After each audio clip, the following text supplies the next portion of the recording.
नमस्कार, मैं सर्वेश कुमार और आप देख रहे हैं स्वाभिमान टीवी। आइए नज़र डालते हैं आज की बरेली की प्रमुख खबरों पर। जुमे की नमाज को लेकर अलर्ट, शांतिपूर्वक निपटी नमाज। बरेली में जुमे की नमाज को लेकर पूरे दिन अलर्ट जारी रहा, जिसमें जगह जगह पुलिस का पहरा नजर आया। पुलिस बल के साथ रैपिड एक्शन फोर्स भी भारी मात्रा में मुस्तैद दिखाई दी। पुलिस की मुस्तैदी में जुमे की नमाज शांतिपूर्वक निपट गई है। बीते दिनों हुई कानपुर हिंसा के बाद पुलिस प्रशासन द्वारा हर जिले में अलर्ट जारी किया हुआ है। आज पैनी नज़र सामाजिक संस्था की प्रदेश अध्यक्ष एडवोकेट सुनीता गंगवार रिपोर्ट दर्ज कराने के लिए सुबह 10 बजे से ही धरना देकर थाने में बैठ गईं। पुलिस प्रशासन द्वारा कहा गया कि रिपोर्ट दर्ज थोड़ी देर में हो जाएगी। यह कहकर लगभग 5 घंटे बाद नामजद रिपोर्ट दर्ज की गई। मेरी कार होंडा CR-V 18 तारीख की रात को फार्म हाउस से चोरी हो गई थी।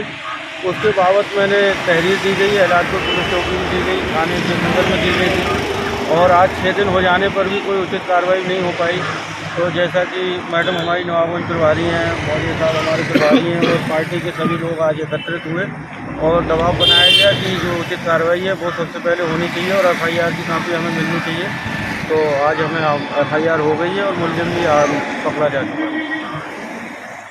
क्या नाम है जिसको पुलिस ने जो ये लड़का था शिवम। ये पहले से ही थोड़ा सा हिस्ट्री भी इसकी इस तरीके से रही है। ये 1 महीने पहले आया था, इसको मकसद ही गाड़ी चुराना था। ये 15 दिन में इसने प्रोग्राम बनाना शुरू कर दिया, छोटी छोटी चोरी करी और 1 महीने बाद गाड़ी लेके फरार हो गया। मैडम, क्या आसानी से FIR दर्ज हो गई या आज की कोई मशक्क़त करना पड़ी थी, जैसा कि आए दिन होता रहता है? देखिए, 10 बजे से हम लोग यहाँ पर थाने में आए हुए हैं और 10 बजे से अभी कितना टाइम हुआ है राणा साहब? 3 बजे है। आप देख सकते हैं कि 5 घंटे में एक चोरी की FIR लिखी जाती है और पूरा थाना एक ही जवाब देता है, कर रहे हैं, आधा घंटा लगेगा। एक तहरीर टाइप करने में अगर 5 घंटे पुलिस प्रशासन को लगेगा तो एक आम नागरिक की FIR या उसे न्याय कैसे मिलेगा, ये एक सवाल पुलिस प्रशासन के ऊपर खड़ा हुआ है। आज ये हम लोगों को प्रैक्टिकल अनुभव हुआ है। मैं तो खैर थाने के कार्यों में तमाम बार जाती रहती हूँ तो मुझे जानकारी है और ये मैं तमाम जनता को बताना चाहती हूँ कि 5 घंटे में एक तहरीर लिखी गई है। एक तहरीर पर FIR हुई, जो कि घटना 6 दिन पहले की है। चोर भी मौजूद है, कार भी चोरी हुई, उसके सारे सबूत हैं। उसके बावजूद भी पुलिस प्रशासन इस तरीके से काम करता है। लगातार स्वास्थ्य विभाग की टीम छापेमारी कर ऐसे अवैध अस्पतालों, नर्सिंग होम और पैथोलॉजी लैब पर कार्रवाई कर रही है, जिससे कि बरेली की जनता को स्वास्थ्य संबंधी समस्याएं ना हो पाएं। आपको बताना चाहेंगे, इससे पहले भी अस्पताल बंद हो चुका है। कई बार समाचार पत्रों में सुर्खियां भी बन चुका है। बरेली में लगातार स्वास्थ्य विभाग का अभियान चल रहा है। डॉक्टर बलबीर सिंह, मुख्य चिकित्सा अधिकारी, ने अपने पिछले बयानों में साफ साफ यह स्पष्ट कर दिया था कि बरेली में अब झोला छाप डॉक्टर और किसी भी प्रकार का अवैध रूप से स्वास्थ्य संस्थान नहीं चल पाएगा। इसी के मद्देनजर आज स्वास्थ्य विभाग की टीम आंवला में बहुचर्चित शिफा अस्पताल पहुंची, जहां पर उन्होंने पाया कि जितने भी मानक एक अस्पताल को चलाने के लिए चाहिए होते हैं वह प्राप्त नहीं हो पाए। सर, कल एक अस्पताल बंद हुआ है स्वास्थ्य विभाग बरेली की टीम के द्वारा, आंवला में शिफा अस्पताल। सर, कल आंवला में एक हॉस्पिटल है, शिफा हॉस्पिटल, उसका डॉक्टर सौरभ के द्वारा उसकी जांच की गई तो मौके पर एक मरीज एडमिट था, लेकिन वहाँ पर जो डॉक्टर्स होने चाहिए थे पैनल में वे नहीं मिल पाए हैं और भी छोटी मोटी कमियां वहाँ मिली है। बायोमेडिकल वेस्ट का प्रॉपर ट्रीटमेंट नहीं था, स्टाफ नहीं था, तो इन सब की कमियां पाते हुए डॉक्टर सौरभ ने उसके खिलाफ कार्रवाई की है और उसको सील कर दिया गया है। इसके उपरांत अब उसके सारे पेपर्स मंगाए गए हैं, उसकी जांच की जाएगी, ऑनलाइन भी फिजिकली भी। अगर कोई और कमियां मिलती है तो उसके खिलाफ आगे की कार्रवाई भी की जाएगी। सर, लंबे समय से इसकी शिकायतें लंबित थी MOIC आंवला के सम्मुख, लेकिन सर इस मेन रोड पर स्थित होने के बावजूद भी उस पर उनकी नज़र नहीं गई और सर कई समय पहले इस पर चर्चा का विषय भी बना था ये कि यहाँ पर कई झोला छाप डॉक्टर भी बैठे हुए थे। कभी इनके जो है भाई द्वारा ट्रीटमेंट भी किया गया था, जो कि अवैध था। हमने सभी MOIC को आदेशित कर रखा है कि उनके क्षेत्र में जो भी इलीगल तरीके से प्रैक्टिस करते हुए पाया जाएगा, पंजीकृत होगा, तो उनके खिलाफ कार्रवाई करें।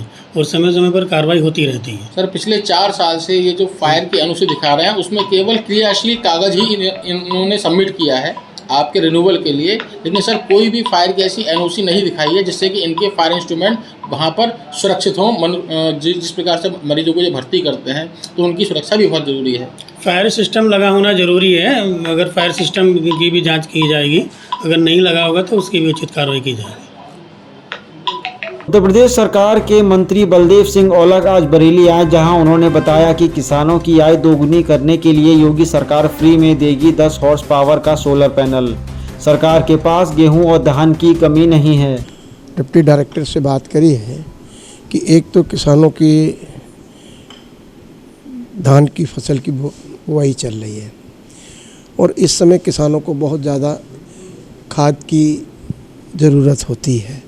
उसके बारे में मैंने बात करी है कि किसानों के लिए कोई भी खाद की कमी नहीं होना चाहिए और कुछ ऐसी चीज़ जो प्रधानमंत्री किसान सम्मान निधि है वो बहुत थोड़े से माइनर कारणों के कारण कुछ किसानों को उसको मिल नहीं रहा है, किसी में आईडी में कमी है या किसी बैंक अकाउंट में कमी है, तो वो हमने सरकार ने निर्णय लिया था अभियान चलाकर लेखपाल सेक्रेटरी और इनकी पूरी हमारे जो कृषि विभाग के लोग हैं एक टीम बना के उनको ब्लॉक स्तर पर पूरी उनको कोई ऐसा व्यक्ति ना रहे कि जिसको प्रधानमंत्री जो पात्र व्यक्ति हो और प्रधानमंत्री किसान निधि ना मिले।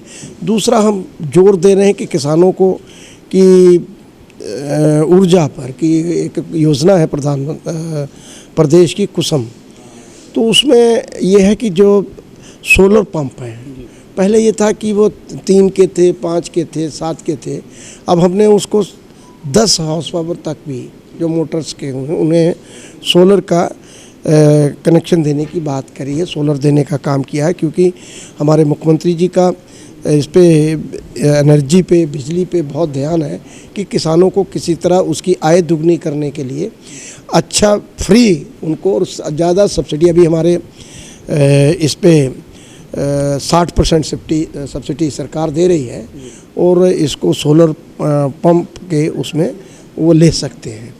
और ये यही सरकार की योजना है कि किसानों को बीज ठीक टाइम से मिल जाए, किसानों को बिजली ठीक मिल जाए, किसानों को सम्मान निधि ठीक मिल जाए, किसानों का जो हेल्थ कार्ड है वो उनको ठीक ठाक मिल जाए, जिसमें कि किसानों लेकिन ग्रामीण इलाकों में बिजली की बहुत बुरी हालत है। शहर में भी इस समय कम आ रही, तो ग्रामीण इलाकों में तो 5 से 6 घंटे 24 घंटे में बिजली मिल पा रही है। देखिए, मैं आपको बताना चाहता हूँ, फार्मर्स के लिए 10 घंटे बिजली सरकार दे रही है और 18 घंटे ग्रामीण को दे रही है और 22 घंटे दे रही, 24 घंटे दे रही। ये कुछ फॉल्ट अगर कोई हो सकता है, उसकी वजह से कहीं कमी हो, मगर कोई भी सरकार का पूरा ध्यान, चाहे बिजली के संकट के होने के बावजूद भी सरकार ने बिजली अतिरिक्त खरीद कर किसानों को देने का काम किया है। और इस बार गेहूं खरीद नहीं हो पाई है, गेहूं खरीद के बारे में क्या कहेंगे, क्योंकि सरकारी गेहूं खरीद बिल्कुल नहीं हुई। देखिए, ऐसा है, हम चाहते हैं किसान को ज़्यादा पैसा मिले। प्राइवेट्स जो है सीड वाले हैं, जो और लोग हैं जिन्होंने गेहूं गवर्नमेंट रेट से ज़्यादा खरीदी है। यही तो किसान का जो अभी मैंने कानून आया था, यही था कि किसान को जहाँ भी फसल का उचित दाम मिले वहाँ किसान जो है अपनी फसल को बेच सकता है। किसान जो है इंडिपेंडेंट है, स्वतंत्र है। उसने कहा कि भी ठीक है, बाहर मार्केट में ज़्यादा गेहूँ पैसा मिल रहा है, तो उसने बाहर दे दिया। उसे बाहर नहीं मिलता तो जो गवर्नमेंट का पैसा नहीं, ऐसा जो कोटे पे राशन बांटना था जिसमें गेहूं बंटते थे, इस बार केवल चावल बांटे जा रहे हैं। ऐसा है, अभी कैसा है, किसान सरकार के पास किसी भी चीज़ की कमी नहीं है, ना तो धान की कमी है, ना चावल की कमी है, ना गेहूं की कमी है, ना किसी चीज़ की कमी नहीं है। देखिए, किसान जो है, सरकार का मकसद है किसान को फ़ायदा कैसे मिले। किसान को 100 रुपये रेट ज़्यादा मिल रहा है, किसान की इनकम बढ़ गई, तो ये है किसान को, सरकार को कोई सीड बेचने वाले लोग हैं, जहाँ बीज की दुकानें हैं, अक्सर देखा जाता है कि यहाँ पर नकली बीज बहुत बेचा जाता है, कॉपी कर दी जाती है, और ऐसे में किसान परेशान होता है। मैं आपके चैनलों के माध्यम से कहना चाहता हूँ, जो भी इस तरह का धोखा ब्लैकमेलिंग करता है कोई भी सीड वाला, तो उसको जानकारी दें। अगर आप यहाँ पे प्रशासन को देंगे ठीक है, हम लोगों को देंगे तो उनको थाने में बंद कराया जाएगा, उनकी ये काला बाजारी जो है बंद की जाएगी। वहीं अग्निपथ योजना के बारे में बात करते हुए उन्होंने बताया कि हर साल 40,000 लोगों को नौकरी मिलेगी। विपक्ष नौजवानों को भड़काने का काम कर रहा है। मैं अपने नौजवान भाइयों से कहना चाहता हूँ कि इसको समझें, किसी के बहकावे में ना आए। इसमें पूरी तरह से उसकी पहले जानकारी ले लें, उसके बाद सड़कों पे आए तो ठीक है, क्योंकि विपक्ष का काम है लोगों को भड़काना। सरकार ने हर साल नौकरी 40,000 नौकरी देने का काम करने जा रही है। और देखिए ये जो ट्रेनिंग है, जो काम है, एक तो मान लिया आप कहते हैं कि 4 साल बाद वो फिर क्या करें, उनको ये समझना चाहिए कि 4 साल बाद उनको बहुत सारा फंड भी, अपना इंडिपेंडेंट भी रोज़गार कर सकता है। अपना कोई भी, जैसे बहुत बड़े बड़े इंडस्ट्रीज होते हैं, गवर्नमेंट में भी जाएंगे, जो बचेंगे वो कहीं भी, कोई भी भाई, उनको हर चीज़ की ट्रेनिंग, इससे देश मजबूत होगा। पर उनको इस चीज़ को थोड़ा सा, मेरे नौजवान भाई हैं, उन्हें समझना चाहिए और इनको बहकावे ना आके। देखिए माननीय, जब तक प्रधानमंत्री माननीय नरेंद्र मोदी जी हैं इस देश के, और उत्तर प्रदेश के मुख्यमंत्री योगी आदित्यनाथ जी हैं, कोई भी ऐसा काम नहीं हो सकता, कोई भी ऐसा कानून पास नहीं हो सकता, कोई भी ऐसा चीज़ नहीं हो सकती जो किसी के अहित की बात हो। हित की बात तो होगी, उसके फ़ायदे के लिए तो बात होगी, समाज के लिए होगी, सरकार के लिए होगी, मगर अहित की कोई बात नहीं होगी। बीते कई दिनों से व्यापारी कुतुबखाना ब्रिज को लेकर विरोध प्रदर्शन कर रहे हैं। मेरा ये कहना है कि यहाँ पे हमें पुल की जरूरत ही नहीं है, यहाँ पे ट्रैफिक होता ही नहीं है इस रोड पे। अगर सिर्फ ट्रैफिक व्यवस्था ही दुरुस्त कर दी जाए तो यहाँ पे होगा ही नहीं। अभी थोड़ी देर पहले की बात है, यहाँ से ट्रैक्टर निकल रहा था दोपहर में। अब आप खुद सोचिए, अगर दोपहर में यहाँ से ट्रैक्टर निकलेगा तो क्या यहाँ भीड़ नहीं लगेगी या जाम नहीं लगेगा? जी, मेट्रो बनवाए या अंडरपास बनवाए, पुल के बारे में बिल्कुल मत सोचो, पुल को निरस्त करो। बरेली में तमाम संगठनों का अग्निपथ योजना को लेकर राष्ट्रपति को ज्ञापन।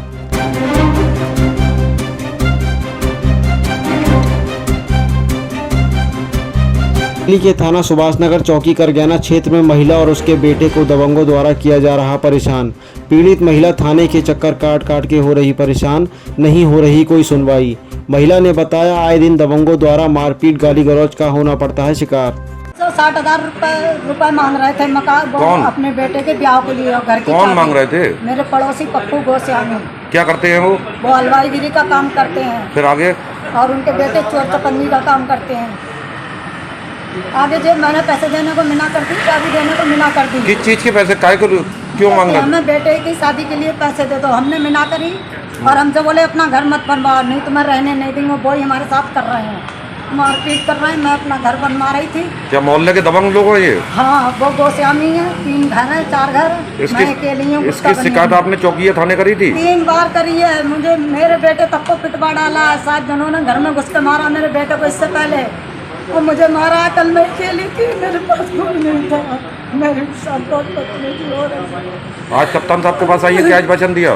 मैं कप्तान साहब के पास आई, मिले नहीं है। और मेरे घर में घुस कर तीसरा के हमला करा इन लोगों ने।